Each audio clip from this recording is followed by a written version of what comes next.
కొద్దిసేపు వాక్యాన్ని ధ్యానిద్దాం. సాటి లేని దేవుడు, సర్వశక్తిమంతుడు, అద్వితీయ సత్యదేవుడు, మారని దేవుడు, మార్పు లేని దేవుడైన మన ప్రభు అయినటువంటి యేసుక్రీస్తు వారి ఘనమైన నామమునకు మహిమ కలుగునుగాక. ఆమేన్, ఆమేన్, హల్లెలూయా, హల్లెలూయా. మన ప్రభు అయినటువంటి యేసుక్రీస్తు వారి ఘనమైన నామములో కూడి వచ్చిన మీ అందరికీ నా తరఫున, మా కుటుంబం తరఫున ప్రత్యేకమైనటువంటి వందనాలు తెలియజేస్తున్నాను. ప్రైజ్ ది లార్డ్, హల్లెలూయా. గడిచిన పునరుద్ధాన దినమందు మనమందరం కూడా యోబు గ్రంథం 11వ అధ్యాయం 13 నుంచి 17 వచనాలు చదువుకున్నాం. మళ్ళా చదవండి ఒకసారి. యోబు గ్రంథం 11. నీవు నీ మనస్సును తిన్నగా నిలిపిన ఎడల, నీ చేతులు ఆయన వైపు చాపిన ఎడల, పాపము నీ చేతిలో నుండుట చూచి నీవు దానిని విడిచిన ఎడల, నీ గుడారములలో నుండి దుర్మార్గతను నీవు కొట్టివేసిన ఎడల, నిశ్చయముగా నిర్దోషివై నీవు సంతోషించెదవు, నిర్భయుడవై నీవు స్థిరపడియుందువు, నిశ్చయముగా నీ దుర్దశను నీవు మరచెదవు, దాటిపోయిన పారు నీటిని జ్ఞాపకము చేసుకొనినట్లు నీవు దానిని జ్ఞాపకము చేసుకొనిదవు. అప్పుడు నీ బ్రతుకు మధ్యాహ్న కాలపు తేజస్సు వలె అధికముగా ప్రకాశించను. హల్లెలూయా. చాలు. Praise the lord. హల్లెలూయా, హల్లెలూయా. నీ జీవితము మధ్యాహ్నపు వెలుగు వలె అధికముగా ప్రకాశించును.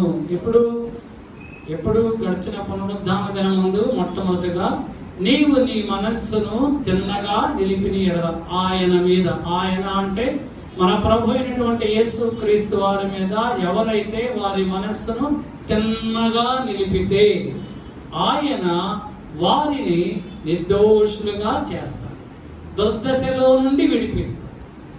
వారి జీవితాలను మధ్యాహ్నకాలపు సూర్యుడు ఏ విధముగా తీవ్రముగా ప్రకాశిస్తాడో అంతగా ఆశీర్వాదములు, దీవెనలు వారికి అనుగ్రహిస్తాడు. ఈ పునరుద్ధాన దినమందు రెండవదిగా ఆయన వైపు నీ చేతులు ఆయన వైపు చాపిన ఎడల. Praise the Lord. ఆయన వైపు అంటే మన ప్రభు అయినటువంటి యేసుక్రీస్తు వారి వైపు నీ చేతులు నీవు చాపిన ఎడల, నీ జీవితము, నీ కుటుంబము మధ్యాహ్న కాలపు సూర్యుడు ఏ విధముగా ప్రకాశిస్తాడో అంత తేజోమయముగా ఆశీర్వాదములతో నింపబడి ఉంటుంది. Praise the lord. అటువంటి జీవితం ప్రభు మీ అందరికీ అనుగ్రహించునుగాక. ఆమేన్, ఆమేన్, ఆమేన్. Praise the lord. మన చేతులు మన శ్రమలో, మన ఇబ్బందులో, మన అవసరాలలో, మన దుఃఖములో, మన వేదనలో, మన అవమానాలలో, మన నిందలలో మనము ఆయన వైపు చూపి మన చేతులు అప్పుడు ప్రార్థన చేయాలి. మన చేతులు ఆయన వైపు చూపాలి. ఈ లోకంలో ఉన్న నీ బంధువులు కానీ, నీ స్నేహితులు కానీ, నీకు నిలమైన వారు కానీ నీకు అవమానం కలిగినప్పుడు, నింద కలిగినప్పుడు నీ కన్నీటిని, నీ దుఃఖాన్ని, నీ కన్నీటిని వారు నీ కన్నీటిని తుడచలేరు, వారు నిన్ను ఓదార్చలేరు. వారు ఓదారిస్తే ఆ క్షణములోనే ఆ కొంచెం సేపు నేను ఓదార్చగలరేమో కానీ శాశ్వతమైనటువంటి ఓదార్పు మనుషుల యొద్ద నుండి మనిషికి రాదు. అది దేవుడు మాత్రమే ఇవ్వగలడు, దేవుడు మాత్రమే జవాబు ఇవ్వగలడు. నీ కన్నీటిని తుడిచేటువంటి దేవుడు నీ దేవుడు. ఆయన వైపు నీ చేతులు నువ్వు ఎత్త. నీకు సహాయము కావలసి వచ్చినప్పుడు నీ సహాయము కొరకు, మనుషుల సహాయము కొరకు నువ్వు పాకులాడకూడదు, మనుషుల సహాయం కొరకు నువ్వు ప్రాకులాడకూడదు. నీ దేవుని వైపు నువ్వు చేతులెత్తితే ఆకాశం ఉన్నటువంటి దేవుడు ఆయన నిన్ను ఆశీర్వదించేటువంటి దేవుడు, ఆయన నీకు సహాయం చేసేటువంటి దేవుడు. నా సహాయకుడు నీవే అంటున్నాడు దావీదు మహారాజు. నా కష్టకాలంలో, నేను వేదనలో ఉన్నప్పుడు, దుఃఖంలో ఉన్నప్పుడు నన్ను విడిచిపెట్టక నాకు సహాయం చేసిన దేవుడవు నీవే దేవా యెహోవా అని దావీదు 2 చేతులు ఆకాశం వైపు ఎత్తి దేవునికి ప్రార్థన చేస్తూ ఉన్నాడు. Praise the lord. హల్లెలూయా. నీకు సహాయం చేసేవాడు నీ దేవుడైనటువంటి యేసు ప్రభువే. ఈ లోకంలో ఉన్న మనుషులు కాదు. నీ కన్నీటి తెచ్చేవాడు నీ ప్రభు అయినటువంటి యేసు ప్రభువే. కనుక ఆయన సన్నిధిలో, ఆయన సముఖంలో నీ 2 చేతులు ఎత్తి ఆయన వైపు చూపిస్తూ ప్రార్థన చేసినప్పుడు ఆకాశం ఉన్నటువంటి దేవుడు నీ ప్రార్థన ఆలకిస్తాడు, నీకు జవాబు ఇస్తాడు. Praise the lord. Hallelujah. 2 students ఉన్నారు. ఒకరు ప్రభు నమ్ముకున్న స్టూడెంట్, ఒకరు విగ్రహారాధికులైనటువంటి స్టూడెంట్. ప్రభు నమ్ముకున్న తను పేదవాడు, ఆ విగ్రహారాధికులు బాగా డబ్బున్నవారు. ఇద్దరు కష్టపడి చదువుకున్నారు.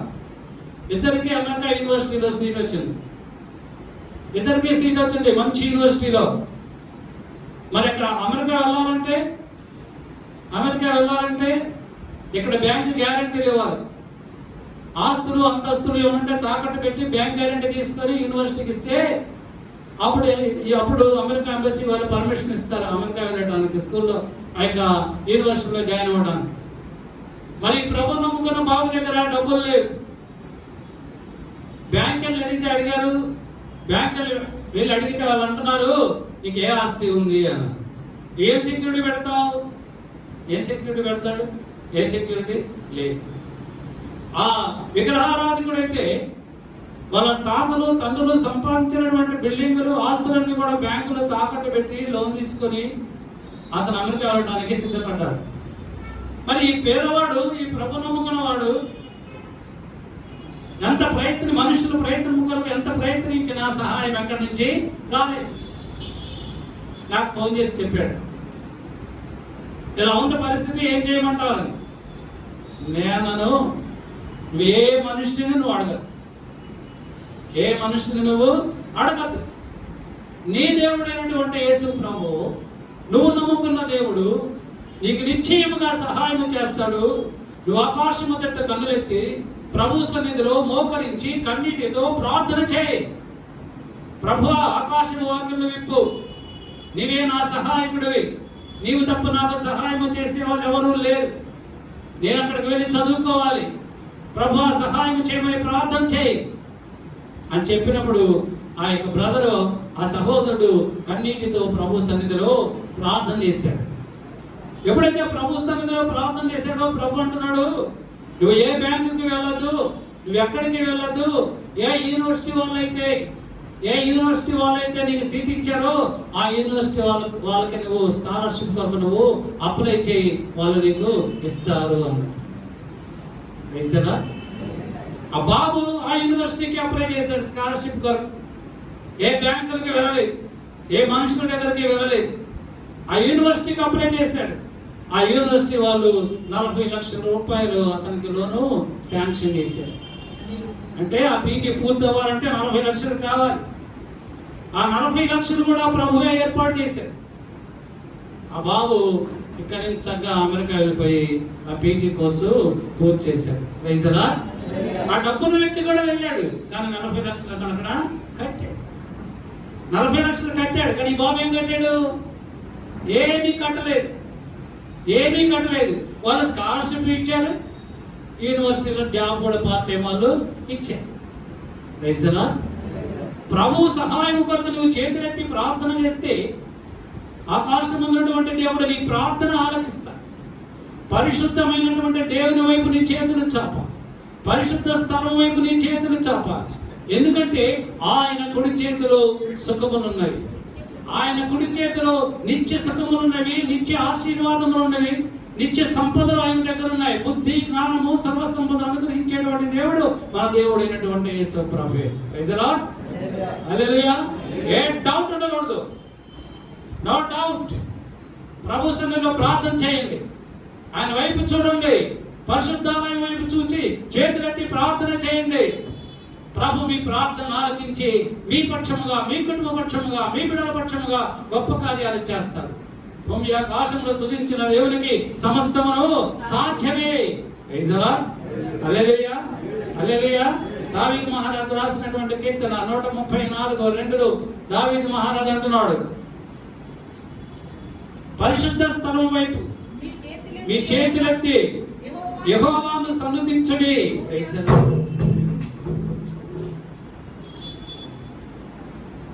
పరిశుద్ధ స్థలం వైపు మీ చేతులెత్తి యెహోవాను సన్నుతించండి.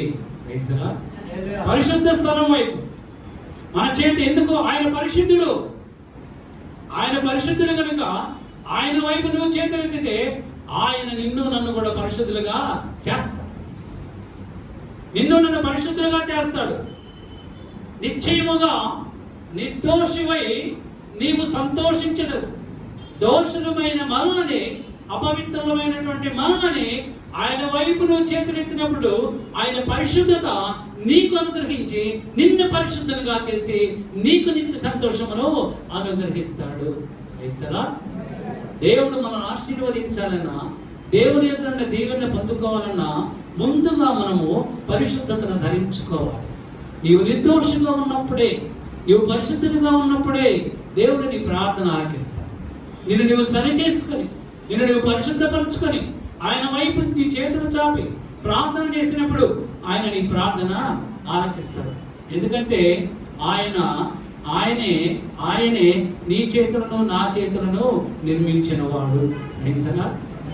ఆయన చేత నిర్మించబడినటువంటి, ఆయన చేత, ప్రభువు చేత నిర్మించబడిన మన చేతులని మనము ఆయన వైపు ఎత్తితే ఆయన మన చేతుల్ని చూస్తాడు. ఎందుకు? ఆయన చేత నిర్మించబడిన చేతులు గనుక. 119వ కీర్తన 73వ వచనములో దావీదు మహారాజు అంటున్నాడు, చదవండి. నీ చేతులతో నన్ను నిర్మించి రూపము ఏర్పరిచావు. నీ చేతులతోనే నన్ను నిర్మించావు, నాకు రూపమునిచ్చావు. ఆదికాండం 2వ అధ్యాయము 7వ వచనం రాయబడుతుంది, దేవుడైనటువంటి యెహోవా నేల మట్టితో నరుని నిర్మించి వారి నాసికారంధ్రములలో జీవవాయువు ఓదగా నరుడు జీవాత్మ ఆయను. వేసరా? మనల్ని ఎవరు నిర్మించారు? మనల్ని ఎవరు నిర్మించారు? మన ప్రభు అయినటువంటి యేసుక్రీస్తు.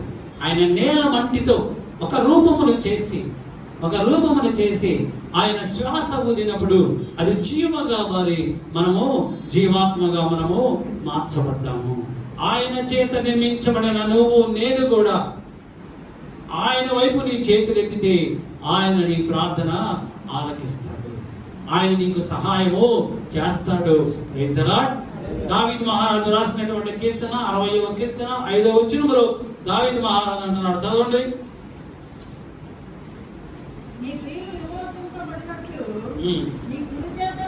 నీ కుడి చేత నన్ను రక్షించి నాకు ఉత్తరము ఇమ్ము.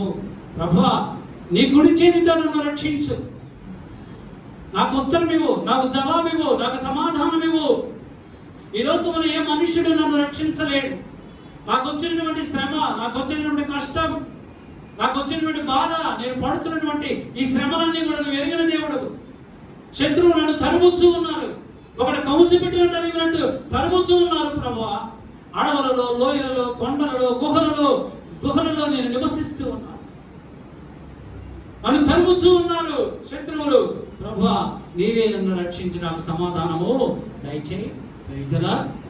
సమాధానము ఎవరైతే ఇస్తారో వారికి మాత్రమే మనం విజ్ఞాపన చేయాలి. మనుషులు మనకు సమాధానము ఇవ్వలేదు.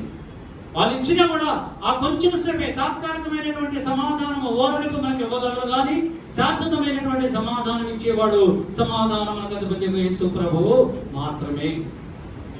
కనుక ఆయన వైపు మనము చూడాలి, ఆయన వైపు మన చేతులు ఎత్తారా. Praise the lord. ఒకసారి యేసు ప్రభు వారి లోకంలో ఉన్నప్పుడు శిష్యులందరితో అంటున్నారు, వీరు త్వరగా అద్దరికి వెళ్ళమని వాళ్ళను తొందర పెట్టారు. వాళ్ళందరూ కూడా సముద్రములో అద్దరికి ప్రయాణమైపోతూ ఉన్నారు. వాళ్ళు మధ్యలోనికి వెళ్ళినప్పుడు యేసు ప్రభు ఆయన ఒలీవ కొండకు వెళ్ళి ఆయన ప్రార్థన చేసి, శిష్యులు కష్టంలో ఉన్నారని, తుఫాన్లో ఉన్నారని, బాధలో ఉన్నారని ఆయన వేకువజామున బయలుదేరి సముద్రం మీద నడుచుకుంటూ శిష్యుల దగ్గరకు వస్తూ ఉన్నాడు. ఆయన సముద్రం మీద నడుచుకుంటూ వస్తూ ఉంటే శిష్యులు అనుకున్నారు, భయపడ్డారు, తొందరపడి భయపడి అది భూతమని వాళ్ళు అనుకున్నారు. అప్పుడు యేసుప్రభు అంటున్నారు, ఇదిగో నేనే, మీరు భయపడకండి, నేను భూతమును కాదు, నేనే, మీరు భయపడకండి అన్నాడు. పేతురు అంటున్నాడు, ప్రభువా నీవే అయితే నేను నీ దగ్గరికి వస్తాను, నేను కూడా సముద్రం మీద నడుచుకుంటూ నీ దగ్గరకు వస్తాను అన్నాడు పేతురు. ప్రభు అన్నాడు, పేతురు వచ్చే, నువ్వు వస్తానంటున్నావు కదా నా దగ్గరికి, వచ్చే అన్నాడు. అప్పుడు పేతురు ప్రభు వైపు చూశాడు. ప్రభు వైపు చూసి సముద్రం మీద నడుస్తూ ఉన్నాడు. ప్రభు వైపు చూసినంతసేపు కూడా నడిచాడు.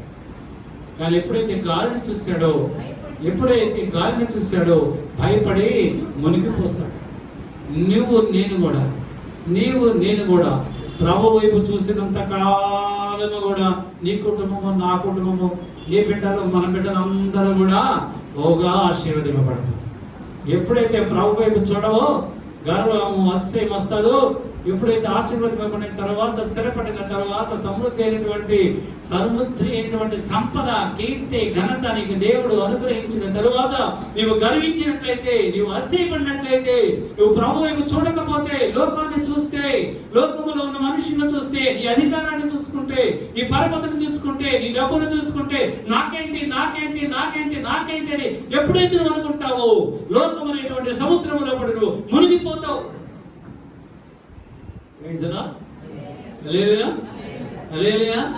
లోకమైనటువంటి సముద్రంలో పడి మునిగిపోతా. ఈ లోకము పాపభూయిష్టమైనది, ఈ లోకము పాపముతో నిండి ఉన్నది.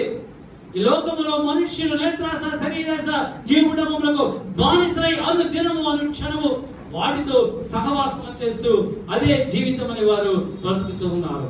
సుఖభోగముల యందు ప్రవర్తించినది బ్రతికిండను చచ్చినట్లే సమానం.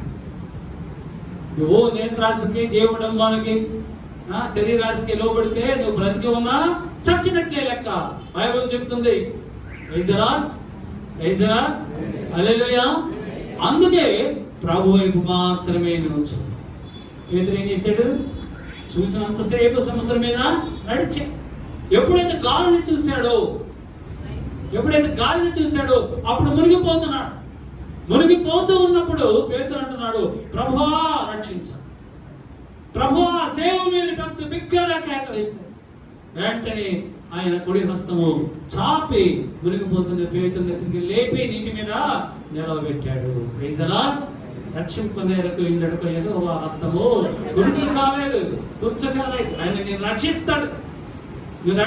నువ్వే నీ శ్రమలో, నీ కష్టంలో, నీ బాధలో ప్రభువుని అడగను. ప్రభువా నన్ను రక్షించి కష్టంలో నుంచి నాకు విడుదల చేయి.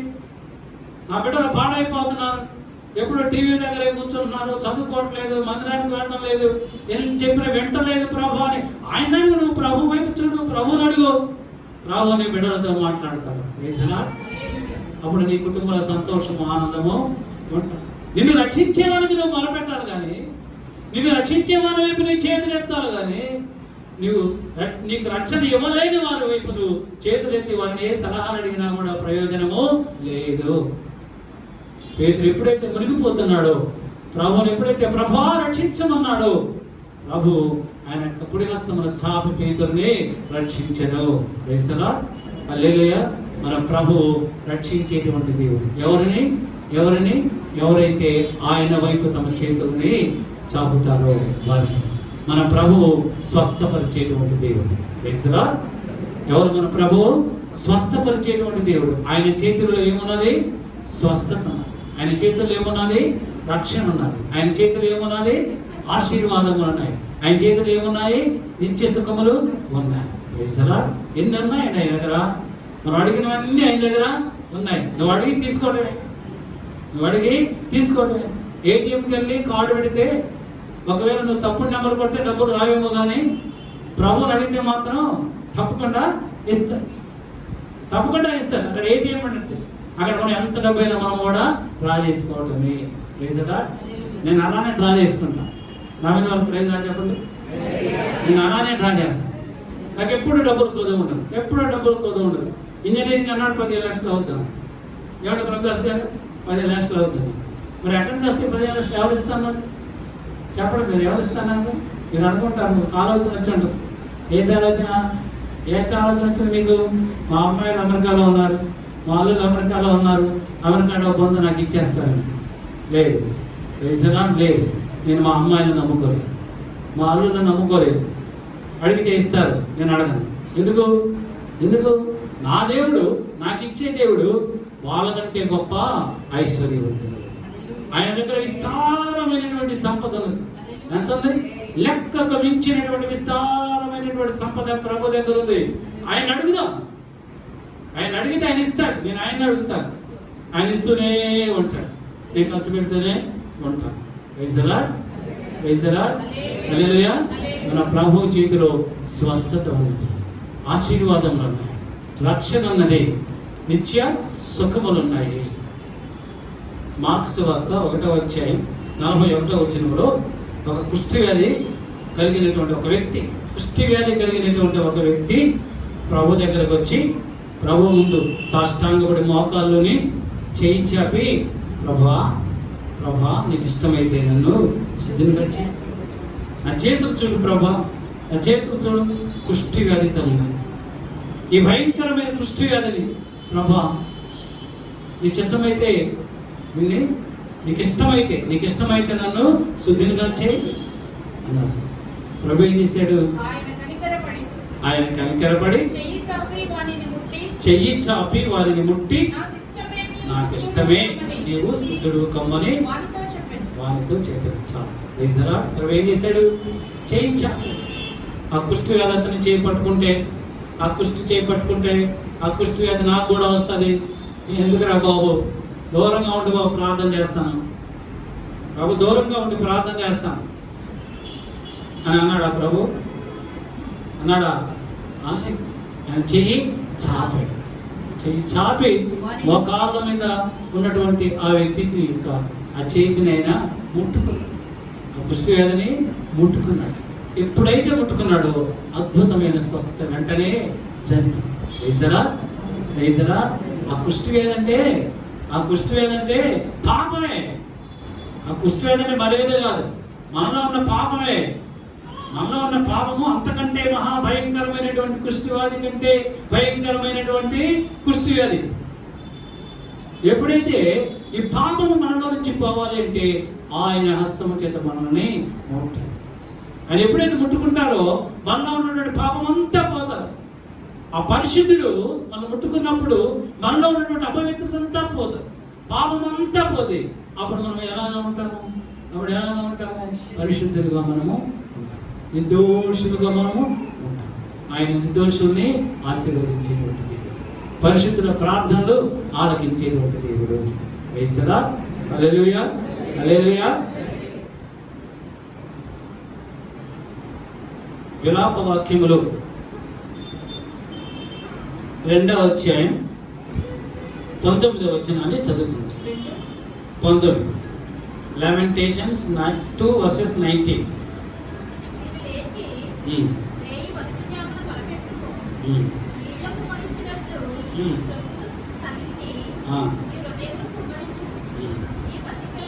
నీ పసిపిల్లల ప్రాణము కొరకు నీ చేతులను ఆయన తట్టు ఎత్తుము, ప్రతి వీధి మొగను ఆకలిగొని వారు మూర్ఛిల్లుచున్నారు. చాలా. నీ పసిపిల్లల ప్రాణము కొరకు నీ చేతులను ఆయన తట్టు ఎత్తుము. చిన్నపిల్లలు, బిడ్డలు కలిగిన ప్రతి తల్లి ప్రతి తండ్రి కూడా తెలుసుకోవలసినటువంటి వాక్యం ఇది. నీ పసిపిల్లల ప్రాణము కొరకు, నీ బిడ్డల ప్రాణము కొరకు నీ చేతులు ఆయన తట్టు ఎత్తు. నీ చేతులు ఆయన తట్టు ఎత్తకపోతే నీ పసిపిల్లలు తమ జీవాన్ని కోల్పోతారు. అంటే జీవితాన్ని, పరిశుద్ధమైనటువంటి జీవితాన్ని వాళ్ళు కోల్పోతారు. వీధి మొగను ఆకలిగొని మూర్ఛిల్లుచున్నారు, ఆకలితో మూర్ఛిల్లుచున్నారు వారు. కనుక వారి ప్రాణము కొరకు, వారిని జీవింప చేయటానికి, సరైన మార్గములో నడిపించడానికి, ప్రభువునందు భయభక్తులు కలిగిన వారిగా నడిపించడానికి, ప్రభువు మార్గములో నడిపించడానికి, అదే వారి ప్రాణం. వారి పసిపిల్లల ప్రాణము అంటే వారి జీవితం అంతా సుఖమయముగా ఉండాలి అంటే ప్రభువునందు భయభక్తులు కలిగి ఉన్నప్పుడే దేవుడు వారి జీవితాన్ని సుఖమయం చేస్తాడు. ప్రభువునందు భయభక్తులు కలిగి ఉన్నప్పుడే వాళ్ళు శ్రద్ధగా ప్రార్థన చేసుకుంటారు, శ్రద్ధగా చదువుకుంటారు. ఇవేమి నేర్పక్కర్లేదు, ప్రభువే వారికి తోడయ్యండి వారికి నేర్పిస్తాడు, వారిని నడిపిస్తాడు, వారికి ఉన్నతమైనటువంటి స్థితిని ఇస్తాడు. హోషేయ గ్రంథం 11వ అధ్యాయం 3వ వచనంలో హోషేయ ప్రవక్త అంటున్నాడు,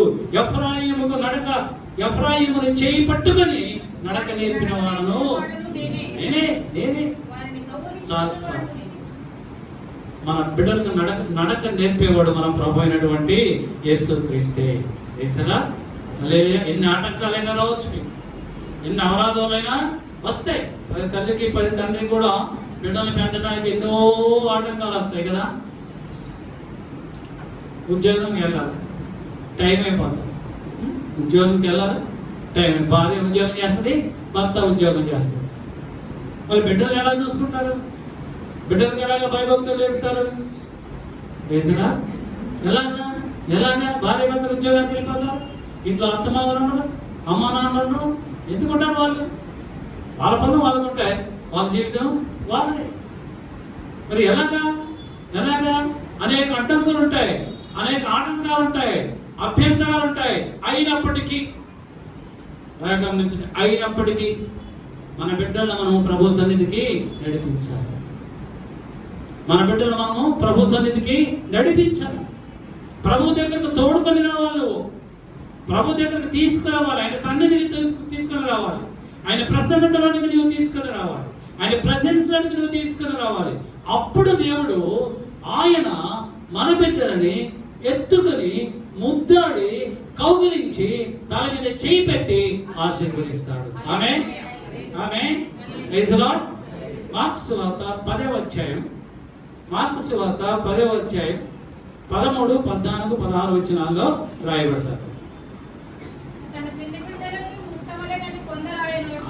తమ చిన్న బిడ్డలను ముట్టవలనని కొందరు ఆయన వద్దకు తీసుకొని వచ్చిరి.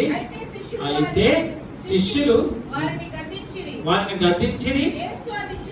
యేసు అది చూచి వారి మీద కోపపడి, చిన్న బిడ్డలను నా యొద్దకు రానియుడి,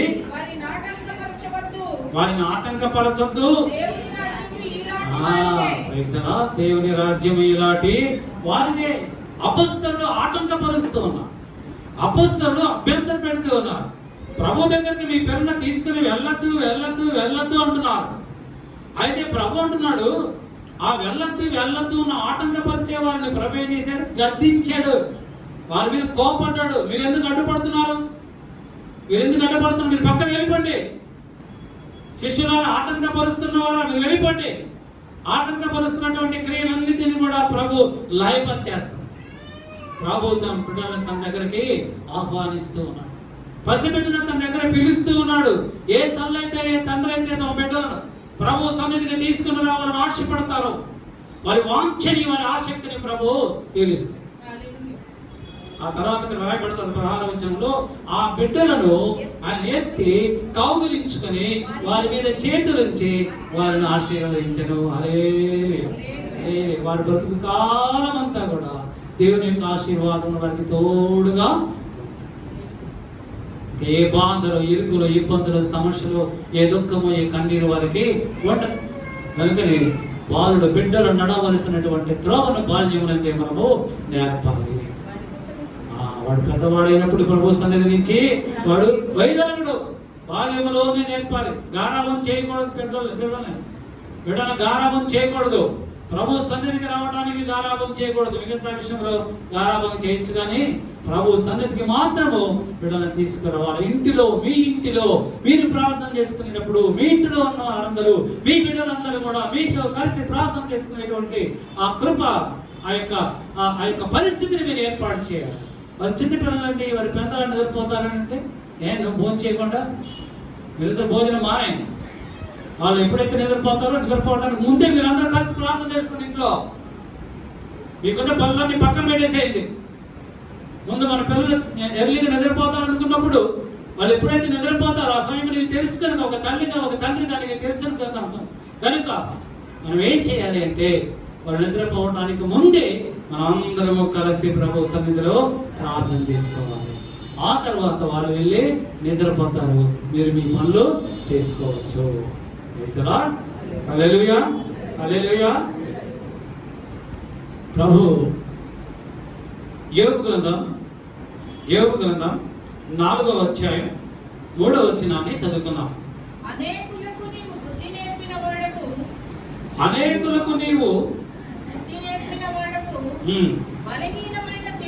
బలహీనమైన చేతులను బలపరిచిన వాడవు. బలహీనమైన చేతులను బలపరిచిన వాడవు నీవే దేవా యెహోవా అని యోబు అంటున్నాడు. బలహీనమైనటువంటి మనలను బలపరిచేవాడు మన ప్రభు అయినటువంటి యేసుక్రీస్తు. నీవు కష్టముల బాధలో ఉన్నప్పుడు, నీవు నీరసంగా ఉన్నప్పుడు దేవుడు నీ చేతులను బలపరుస్తాడు, నీ జీవితాన్ని బలపరుస్తాడు. బలపరిచి ఆయన నీకు అద్భుతమైనటువంటి విజయాన్ని అనుగ్రహిస్తాడు. ప్రభు బలపరిస్తే నీ జీవితంలో అపజయమే ఉండదు, అంత జయమే. ఎప్పుడు బలపరుస్తాడైనా ఆయన వైపు నీ చేతులు ఎత్తులు. ఎప్పుడైతే ఆ పరిశుద్ధుని వైపు నువ్వు చేతులు ఎత్తుతావో అక్కడ నుంచి గొప్ప శక్తి నీలోకి ప్రవహిస్తుంది. ఆ శక్తి చేత నీవు బలపరచబడతావు. ఎటువంటి శోధన నీకు వచ్చినా, ఎటువంటి అపవాది క్రియలు నిన్ను వెంటాడినా నువ్వు దేనికి కూడా భయపడవు. అన్నింటినీ జయిస్తూ వెళ్ళిపోతావు నీవు దేవుని వైపు నీ చేతులు ఎత్తినప్పుడు. నిర్గమకాండం 17వ అధ్యాయం 8వ వచనం చదవండి. తరువాత అమాలేకీయులు వచ్చి రెఫీదీములు ఇశ్రాయేలుతో యుద్ధం చేశారు. ఎక్కడ చేశారు? అమాలేకీయులు వచ్చి రెఫీదీములు ఇశ్రాయేలుతో దేవుని ప్రజలతో యుద్ధం చేసినప్పుడు ఆ యొక్క 11వ వచనం చదవండి.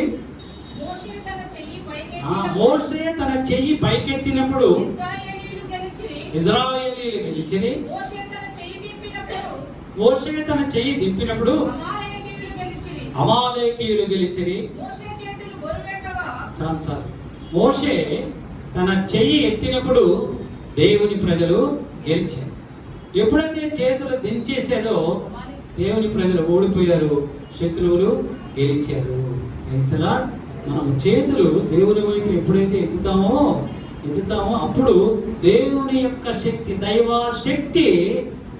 శక్తి మనకు శక్తినిచ్చి శత్రువుని మనల్ని జయింపచేస్తుంది. శత్రువుని మన చేత జయింపచేస్తుంది. మోషే ఎందుకు ఆకాశం వైపు చేతులెత్తాడు? ఏ ఉద్దేశము, ఏ ఆలోచన మోషేలో ఉన్నది? దేవుని ప్రజలు అమాలేకీయులు ఇశ్రాయేలు ఘోర యుద్ధం చేస్తున్నారు. మోషే చేతులు ఎందుకు ఎత్తాడంటే దేవా యెహోవా నేను అసమర్థుడిని, నాకు చేత కాదు, నేను జయించలేని శత్రువుని జయించగలిగిన వాడు నువ్వు, నీ శక్తి నాకు ఇవ్వు అని ప్రార్థన చేస్తూ ఉన్నాడు. Praise the Lord. చేతులు ఎత్తడంలోని ఉద్దేశం ఏంటంటే తన బలహీనతను తాను ఒప్పుకున్నాడు. నీ సహాయం లేకపోతే యేసయ్యా, నీ సహాయం లేకపోతే ఈ సమస్యను నేను జయించలేను ప్రభువా, నువ్వే నాకు సహాయం చేయని ఆకాశం వైపు చేతులు ఎత్తాడు. ఆకాశం నా సింహాసనము, భూమి నా పాదపీఠమన్న ఆకాశం వైపు ఎప్పుడైతే చేతులు ఎత్తాడో ఆకాశం అన్నటువంటి దేవుడు తన ప్రజలని చూశాడు. గొప్ప శక్తితో దేవుని ప్రజల పక్షంగా ఉండి అమాలేకీయులను జయించారు. గొప్ప విజయం దేవుని ప్రజలకి కలిగింది. మనం కూడా అపవాది క్రియలను జయించాలి అంటే, అపవాది తంత్రములను ఎరిగిన వారమై వాటిని మనము జయించాలి అంటే మన చేతులను ఆయన వైపు ఎత్తాలి. ఎలాగా ఎత్తాలంటే, ప్రభువా దుష్టుడు ఈ బాధని, ఈ శ్రమను పెట్టాడయా, ఈ నిందొచ్చింది ప్రభువా, ఈ శోధన వచ్చింది ప్రభువా, నేనైతే జయించలేను, నాకు శక్తి చాలదు, నీవే నాకు సహాయం చేయి, దీన్ని జయించే శక్తి నాకు ఇవ్వు ప్రభు అని ఆయన వైపు చేతులెత్తి మోకరించి ఎప్పుడైతే నువ్వు కన్నీరు కాచి ప్రార్థన చేస్తావో ఆకాశం ఉన్నటువంటి దేవుడు ఆ యొక్క శోధనని ఎద్ద నుండి తరిమి తరిమి తరిమి తరిమి కొడతాడు. అది నీ ఎద్ద నుండి పారిపోతుంది. హల్లెలూయా. దేవుని శక్తితో అపవాదం ఎదిరించాలి. అపవాదిని ఎదిరించుని అది ఎదురు నుండి పారిపోదు. అది ఎలాగ ఎదిరించాలంటే నీ శక్తితో కాదు కానీ దేవుని యొక్క శక్తితో, అంటే పరిశుద్ధాత్మ అభిషేకం యొక్క శక్తితో నువ్వు అపవాదిని ఎదిరించినప్పుడు వాడు పారిపోతాడు. ఇక వాడి జీవితంలో ఇప్పుడు కూడా నీ దగ్గరికి రాడు. Praise the Lord. రాలేడు. నిర్గమకాండం 14వ అధ్యాయం 15-16 వచనంలో రాయబడుతుంది. అంతటా యెహోవా మోషేతో Why are you crying out to me? నీవు నాకేనా మొరపెడుతున్నావు? సాగిపోవుడి అని ఇశ్రాయేలుతో చెప్పు. నీవు నీ కర్రను ఎత్తి ఆ సముద్రం వైపు నీ చెయ్యి చాపు, దాన్ని పాయలుగా నువ్వు చెయ్యి. హల్లెలూయా. ప్రభు ఏమంటున్నాడు? మోషే, ఎందుకు నాకు మొరపెడతావు? ఎందుకు నువ్వు నాకు మొరపెడతావు? ఎందుకు? నేను నీ చేతులకి శక్తి ఇచ్చాను. నీ చేతిలో ఉన్న కర్రలో నా శక్తి ఉన్నది. అది దేవుని కర్ర. నిర్గమకాండం 4వ అధ్యాయంలో ఉంటది. అది దేవుని కర్ర. ఆ దేవుని కర్రను తీసుకుని మోషే తన భార్య అయినటువంటి సిప్పోరాతో పిల్లలతో కలిసి ఐగుప్తు దేశానికి, మిద్యాను దేశం నుండి ఐగుప్తు దేశానికి బయలుదేరాడు. హల్లెలూయా. దేవుని కర్ర. ఆ దేవుని కర్ర మన ప్రభు అయినటువంటి యేసుక్రీస్తు. ఆ కర్ర నీ చేతిలో ఉన్నప్పుడు నువ్వు మళ్ళా ప్రభు వైపు నువ్వు చూడక్కర్లేదు. అందుకే దేవుడు ఏంటంటే యెహోవా మోషేతో అంటున్నాడు, నువ్వెందుకు నాకు మొరపెడుతున్నావు? నీ చేతిలో కర్ర ఉన్నది కదా, నా కర్ర నువ్వు చాపు సముద్రం వైపు, అది 2 పాయలుగా చీలిపోతారు. హల్లెలూయా. యేసు ప్రభు నీతో ఉన్నప్పుడు, యేసు ప్రభు నీలో ఉన్నప్పుడు నీకు అసాధ్యమైనది ఏది కూడా లేదు. ఉప్పొంగుచున్న సముద్ర తరంగముల వంటి సమస్యలు నిన్ను, నీ కుటుంబాన్ని చుట్టుముట్టినా అవి నిన్నేమి చేయజాలవు. హల్లెలూయా. ఏమి నిన్ను చేయజాలవు. వాటన్నిటినీ జయించుకుంటూ నువ్వు వెళ్ళిపోతావు. హల్లెలూయా. 2వ దినవృత్తాంతముల గ్రంథం 6వ అధ్యాయం 13వ వచనం చదవండి. 2వ దినవృత్తాంతములు 2 Chronicles chapter 6 verses 13.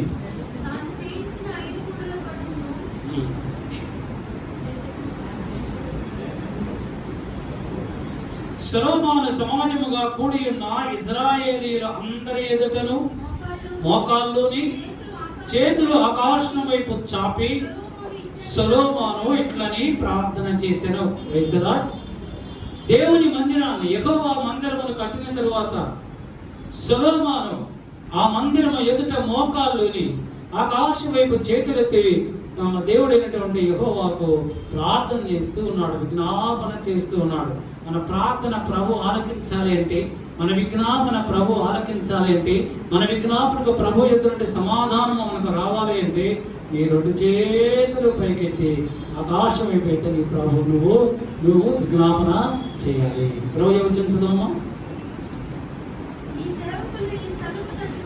నీ సేవకులు ఈ స్థలము తట్టు తిరిగి చేయు విన్నపములను వినుటకై నా నామమును అచ్చట ఉంచెదనని నీవు సెలవిచ్చిన స్థలమున ఈ మందిరము మీద నీ కను దృష్టి రాత్రింబగళ్ళు ఉంచును. క్రైస్తలా. హల్లెలూయా. దేవా, యెహోవా ప్రభువా, నీ సేవకులు ఈ మందిరం వైపు తిరిగి ప్రార్థన విజ్ఞాపన చేసినప్పుడు వారి ప్రార్థనను ఆలకించి రాత్రింబగళ్ళు కూడా నీ సన్నిధి, నీ సముఖము, నీ వెలుగు, నీ తేజస్సు, నీ ప్రకాశము చేత మందిరం అంతటిని నువ్వు నింపు ప్రభా అని సొలొమోను ప్రార్థన చేస్తున్నాడు.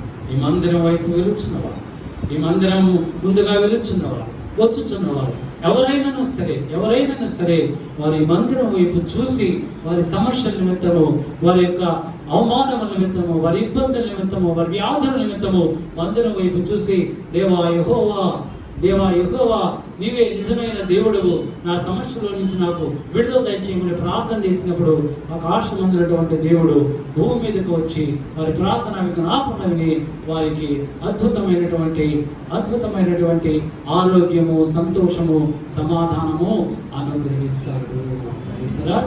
హల్లెలూయా. ఈ మందిరం, ఈ రోడ్డు ముందు, ఈ రోడ్డు అటు నుంచి వెళ్ళేవాళ్ళు, ఇటు నుంచి వెళ్ళేవాళ్ళు ఎవరైనా సరే వారి సమస్య నిమిత్తమై ఈ మందిరం వైపు తిరిగి ప్రార్థన చేసినప్పుడు ప్రభు వారి ప్రార్థన నిశ్చయముగా ఆలకిస్తాడు. ఆలకిస్తాడా లేదా? ఆలకిస్తాడు. వారి సమస్య నుంచి సంపూర్ణంగా వారికి విడుదల దయచేస్తాడు. హల్లెలూయా. చివరిగా అపోస్తలుడు పౌలు మనతో మాట్లాడుతున్నాడు. తిమోతికి రాసినటువంటి మొదటి